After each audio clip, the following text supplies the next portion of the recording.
Bonjour à tout le monde et bienvenue dans cette nouvelle vidéo consacrée à la modélisation et le shading d'un arbre en low poly. Dans cette vidéo, nous allons apprendre à modéliser ce type d'arbre qui est visible ici à l'écran.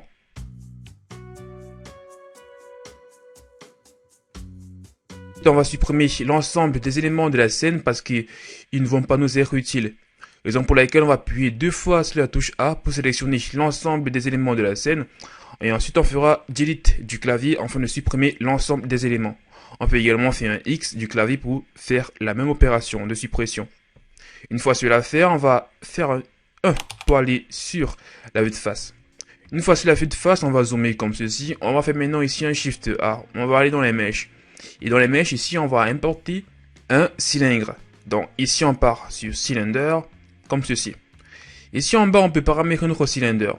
Puisqu'on va faire du low poly, on aimerait bien avoir un nombre de vertices beaucoup plus petit par rapport à la normale. Raison pour laquelle ici on va mettre le nombre de vertices à 8, comme ceci.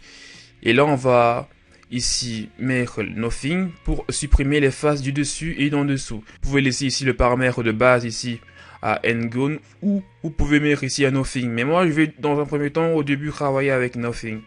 Ok, donc là c'est vraiment pour supprimer les faces ici en haut et ici en bas. Parce que là maintenant si je reviens ici et que je remets ici un Ngone, vous voyez que là ça referme la face. Donc je vais juste revenir ici, je vais travailler avec le Nothing. Ok, nickel. Là maintenant je vais faire ici un tab pour aller en Edit Mode. Comme ça là maintenant ici en Edit Mode, vous voyez qu'on a les vertices de notre cylindre qui sont visibles. Ici là maintenant on va de nouveau repartir sur la vue de face. On fera ici un GZ pour déplacer ici notre cylindre sur l'axe des Z. On va faire ici un Z pour aller en wireframe et là on fera un box select pour sélectionner l'ensemble des vertices qui se retrouvent ici en bas. Là on va faire ici un S pour scaler comme ça. On va également faire ici une sélection d'un vertice. On fait ici un box select et on va déplacer ceci l'ensemble vers le haut. Donc ici, techniquement, ce qu'on essaye de faire, c'est un cône. Bon, ici, on va faire un S pour scaler et on va encore déplacer vers le haut. Ici, au-dessus, ce qu'on va faire, c'est tout simplement faire ici un F pour refermer la face. Parce que d'habitude, ici, on fait un M, comme ça, et puis at center pour fusionner l'ensemble des vertices en un seul point. Sauf que si on fait ça, on ne pourra pas y faire ici un CTRL R pour ajouter ici une edge loop. Donc raison pour laquelle déjà ici je ferai un CTRL Z. Et là on va juste faire ici un F pour refermer la face comme ça. Et comme la face est refermée, là maintenant je peux faire ici un CTRL R pour mettre ici une edge loop. Comme ceci. Super. Mais ici on ne mettra pas seulement une seule edge loop, on mettra plusieurs edge loops. Raison pour laquelle ici on va juste faire ici un CTRL B pour ajouter ici d'autres edge loops grâce à la molette de la souris. Comme ça. On valide avec le clic ou alors la touche ancrée du clavier. Une fois que c'est fait, maintenant ici on pourra rajouter ici des petites déformations aussi au niveau de cet élément de notre arbre pour que ça soit beaucoup plus stylé. Donc ici on peut faire déjà ici un Alt clic droit ou alors ici on peut faire un Z et puis ici un box select et comme ça là on va tout simplement déplacer un tout petit peu comme ça sur l'axe des X. On peut faire de même ici en haut. Ici, on peut faire un box select. On déplace un tout petit peu comme ça sur les X. Comme ça, c'est un tout petit peu déformé et ça rend notre arbre beaucoup plus stylé. On va faire également de même ici en bas. On fait un Alt clic droit ou alors comme ça un box select avec un B. Et on déplace un tout petit peu comme ça. Super. Donc là, on a bien ici la base de notre arbre. On peut également rendre cela beaucoup plus stylé en déplaçant ici les edges un peu plus en bas. Donc ici, on va aller de nouveau en Edit Mode. CTRL Tab, mode de sélection d'edge ici. On va sélectionner cet edge ici, comme ça on va descendre vers le bas comme ça. On va faire de même avec d'autres. Donc ici, je peux laisser l'espace entre ces deux éléments. Je peux prendre celui-ci, que je peux placer un tout petit peu encore plus en bas. Et je peux déplacer également sur l'axe des Y, un tout petit peu comme ça. Je peux également sélectionner l'ensemble avec un Alt clic droit et faire ici un S pour que ce soit beaucoup plus large au niveau de la base. Donc là maintenant si je repasse sur ma vue de face pour voir un tout petit peu à quoi ça ressemble et je trouve que c'est plutôt pas mal. si je peux faire de même avec les autres. Donc si je regarde déjà la forme générale pour voir si ça me plaît ou pas. C'est des endroits je peux mettre beaucoup plus haut et d'autres je peux mettre un peu plus bas. Ici je peux également faire de même avec les edges ici au niveau de notre verticale. Donc ici je peux déplacer un tout petit peu comme ça vers l'extérieur. Je peux également venir ici, ceux ici, et ici je déplace comme ça vers l'extérieur sur les X pour avoir quelque chose de beaucoup plus stylé. Alors du coup, une fois que toutes ces manipulations ont été effectuées et que vous êtes content de votre base mesh, on pourra maintenant ici dupliquer cet élément afin de voir plusieurs. Donc pour dupliquer, c'est avec le raccourci Shift D. Donc là, je sélectionne mon élément, je fais ici un Shift D comme ça. Et grâce à l'outil de déplacement, je vais tout simplement ramener celui-là un tout petit peu plus en bas comme ça. Ok. Je ferai ainsi plusieurs fois afin d'avoir une bonne hauteur. Donc ici, je peux mettre celui-là ici. Je trouve que cette hauteur, c'est plutôt pas mal. Et je vais refaire ici un Shift D, je ramène celui-là un peu plus en bas. Et ce que je peux également faire, c'est scaler ici la base pour que ce soit beaucoup plus large. Donc là, je peux faire ici un Alt clic droit et je scale la base. Je peux également rajouter ici le Proportional Editing pour scaler la base en prenant en compte également les autres edges qui sont autour. Comme ça. Je refais ici un Shift D, je ramène tout cela vers le bas comme ceci. Et là, je pense qu'on va s'arrêter à ce nombre d'itérations. Une fois que c'est fait, là on a quelque chose qui est plutôt pas mal. Mais ce qui rendrait ça encore plus bien, c'est de roter différemment les différents éléments ici. Parce que là, actuellement, ils ont plutôt la même rotation et puis c'est pas très réaliste. Donc ce qu'on va faire, c'est qu'on va déjà sélectionner l'ensemble des éléments ici comme ça. On va aller dans Objet. Dans Objet, on va aller dans Transformation. Ici en bas, on a une option qui permet de pouvoir ici faire une randomisation des paramètres de transformation. Randomisation, c'est-à-dire ici avoir quelque chose d'aléatoire au niveau des transformations. Et donc nous, on va s'intéresser à la transformation de rotation sur l'axe des Z. Donc du coup, on va venir ici et on va augmenter ce paramètre-là. Vous voyez que là, en déplaçant ce paramètre, ici, on a des rotations différentes qui font en sorte que notre arbre puisse être beaucoup plus réaliste. Alors du coup, ici, on va également encore déplacer un tout petit peu nos éléments comme ça vers le bas pour que ça soit encore mieux. Certains éléments, on peut diminuer le scale comme ça sur l'axe des Z. D'autres, on peut augmenter en faisant ici de nouveau un SZ comme ça. Ici, on va déplacer également vers le bas comme ça. Et celui-ci, encore un tout petit peu vers le bas. Là, je trouve qu'on a déjà quelque chose qui est plutôt stylé.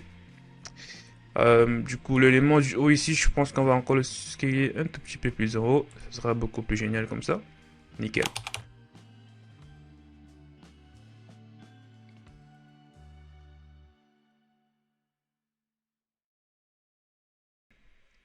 Alors, une fois que cela est fait, maintenant on va passer à la modélisation du cône de l'arbre. Donc, raison pour laquelle ici on va déjà ramener cela beaucoup plus en haut. On va importer de nouveau ici dans les mèches un autre cylindre. On le place ici. On le place comme ceci. On va dans un premier temps ici aller en Edit Mode pour pouvoir ici modéliser la base. Bon, ici on peut désactiver le Proportional Editing. Ici on va extruder une fois. On va déplacer vers le haut et on va scaler comme ça. On va encore déplacer, extruder une autre fois. On déplace vers le haut et on scale. Et là maintenant on fait ici une grande extrusion comme ça vers le haut. On déplace comme ça notre edge loop vers le haut jusqu'au sommet ici. Et là on va faire ici un S pour scaler. Ici on va améliorer le design de la base comme ceci. En sélectionnant les edge loops et en les scalant. Ici également, on va déplacer vers le haut et on va extruder comme ça. Et on va scaler. On déplace comme ça. Ici, on va également faire ici des CTRL R, comme ça, pour monter des edge loops au niveau de la base du cran de notre arbre. Et on va mettre quelques petites déformations comme ça pour que ça soit un tout petit peu plus stylé. Ici la base, si c'est un tout petit peu trop grand, on peut scaler. On peut également scaler de manière générale comme ça et rediminuer et redéplacer vers le bas. Ici, je trouve que le cran est un tout petit peu trop grand. Donc là, je vais juste scaler encore un tout petit peu comme ça. Déplacer vers le bas. Et ici, on va scaler comme ça. Et là aussi, on va scaler. Comme ça, on diminue l'épaisseur. Génial. Donc, on vient ici de modéliser nos arbres. Alors ici, je vais juste ramener celui-là beaucoup plus en haut. Et scaler. Ici, on peut faire un F pour refermer la face, bien sûr. Et on peut également faire ici en bas un Alt de clic droit et un F pour refermer la face, comme ça. Génial. Si vous voulez, vous pouvez également refermer ici. Donc, refermer les faces ici. Donc, du coup, là, on peut faire deux types d'arbres. Un type où c'est ouvert et un autre type où c'est refermé. Mais là, c'est vraiment, ça dépend de vous. Donc maintenant, on va passer au shading afin de pouvoir ici mettre des couleurs sur nos arbres. Donc pour ça, on va tout simplement venir ici dans l'espace shading ici. Alors du coup là, on va commencer par créer une nouvelle matière. Donc, raison pour laquelle on va cliquer ici. On va cliquer sur nouveau. Et là, on crée une nouvelle matière. On va mettre un tout petit peu du dégradé au niveau de cette section ici. Bon, raison pour laquelle on va venir ici dans Add. On va partir ici au niveau des converteurs et on va prendre le converteur Color Ramp. On le prend et on le place ici. Donc, puisqu'on a envie de mettre un dégradé sur l'axe des Z, dans ce Color Ramp ici, il faudra ajouter d'autres éléments dessus. Donc, ces éléments, ça va être notamment ici au niveau des inputs, la texture coordinate. Et ensuite, au niveau des vecteurs, on prendra le mapping, comme ça. On va également retourner dans les converteurs pour prendre un converteur pour dire ok, on veut un dégradé sur l'axe des Z. Donc c'est ce converteur-ci qui va nous permettre de pouvoir ici faire le dégradé sur l'axe des Z. Donc je prends ici objet avec vecteur, parce que là c'est un objet, on n'a pas fait de dépliage de UV. Et ensuite là on va prendre vecteur avec vecteur ici. On va connecter la sortie Z avec le facteur ici. Comme ça là on est en dégradé sur l'axe des Z. Si on a envie d'adoucir un peu plus notre dégradé, notamment ici au niveau des séparations, ici on peut prendre le ease pour que ça soit beaucoup plus smooth ici.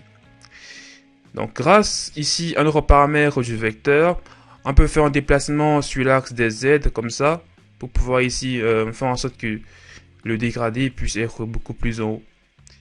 Donc une fois que c'est fait, on peut maintenant ici modifier nos différentes couleurs ici. On peut venir ici, mettre du vert. Donc là, je vais tout simplement venir ici, mettre du vert. Une fois que ça a été prouvé, vous pouvez mettre le même ton de vert de l'autre côté, mais à une autre couleur. Donc je vais copier cette couleur ici en cliquant là, la valeur hexadécimale. Je vais aller sur cette partie ici. Je vais remettre la même couleur, comme ça. Donc là, c'est la même couleur. Et je vais juste modifier un tout petit peu pour que ce soit un tout petit peu jaune. Maintenant, on va passer à la coloration des autres parties. Donc ici, là, je vais juste remettre ma même couleur. Ici, je vais juste remettre cette couleur ici. Ici, je peux l'appeler en gradient green. Comme ça. Donc, je vais remettre la même chose partout ici. La même chose ici. Pour le cran de l'arbre, on va juste mettre ici une couleur marron. Donc là, j'ai créé une nouvelle matière. Ici, je mets une couleur qui tend un peu vers le rouge comme ça. Et je diminue la coloration ici. Ici, puisque c'est de l'arbre, c'est pas lisse normalement. Donc ici, on va augmenter la roughness. Comme ça. Pour que ce soit beaucoup plus joli. On fera de même ici au niveau de cette coloration ici pour le cran d'arbre. On peut revenir ici au niveau de la viewport. Ici, on peut cliquer ici pour avoir ici un preview. Vous voyez que là, on a bien notre cran d'arbre qui est visible à l'écran. Donc ici, je peux... Bon, là, je vais juste modifier un tout petit peu la coloration parce que je trouve que c'est un tout petit peu trop noir, fade, comme ça. Je trouve que cette coloration est meilleure. Donc une fois que c'est fait maintenant ici, si on a envie de rendre nos arbres beaucoup plus réalistes, on peut activer ici le Ray Tracing pour ajouter les ombres propres. Donc ici on va venir au niveau des paramètres du moteur de rendu et on va venir ici, on va activer cette case ici, le Ray Tracing. Ouais, que là, une fois qu'on l'active, ça nous donne un rendu beaucoup plus réaliste pour notre arbre en low poly. Donc ici, comme je disais précédemment, vous pouvez ici dupliquer cette version de l'arbre ici, dupliquer comme ça, déplacer ceci ici, et sur une autre version ici, on peut refermer les faces ici. Et là, on peut faire ici un F, on le sélectionne ici, on fait un F, comme ça. Ici, on sélectionne, Alt-clic droit, on fait un F, et vous terminez ici, Alt-clic droit, on fait un F. Vous savez maintenant ici comment modéliser un arbre en low poly avec Blender. Merci pour votre attention.